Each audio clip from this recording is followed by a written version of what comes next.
Hi, this is Christy Harper talking about anthropogenic aerosols as wicked problems. So, first off, what is an aerosol? Many people think of them as the small particles that you release from one of those cans, but aerosols are actually small, solid particles in the air, and they can be released naturally or anthropogenically. So, some natural emissions are sea spray and dust, while some anthropogenic emissions are soot and black and brown carbon. Many people think they're small and they're invisible to the human eye, so they don't have any impact, but they actually influence all aspects of life. So, taking a look at just a few of these impacts, one of them being radiative effects. So, aerosols have direct, indirect, and semi-direct effects. So, they are cloud condensation nuclei. So, they are actually the seeds of the clouds, and they can impact the optics and allow for any warming or cooling depending on the composition. So, lately we've been seeing that some aerosols have been causing a cooling effect that can help reverse some other impacts of climate change. Now, we also see that there are a lot of health effects. Like I said earlier, aerosols are small. They're about 2.5 to 10 micrometers in diameter. So this means that they can travel really far when you breathe them in. So they can go from your throat all the way down to deep in your lungs. So this can cause some ripping and tearing of some tissue, some really bad health effects.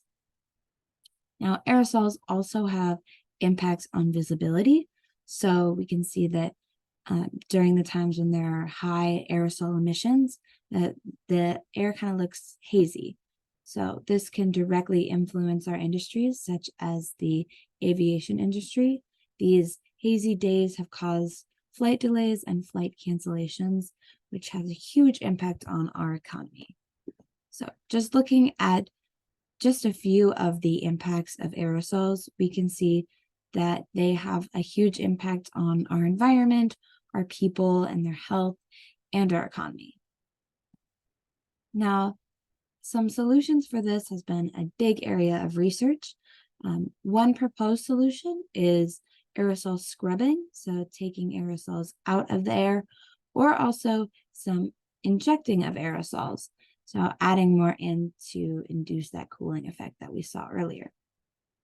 Now, my proposed solution is we inject some aerosols that we know to have that cooling effect, but also taking into account the location of this, if there are populations around, but also combining this with some more research, as well as looking towards what are known as some sinks, so to help take out some of those adverse aerosols, those effects that are very harmful to our health and our visibility and economy. And also just reducing our anthropogenic emissions, such as that black and brown carbon and that soot.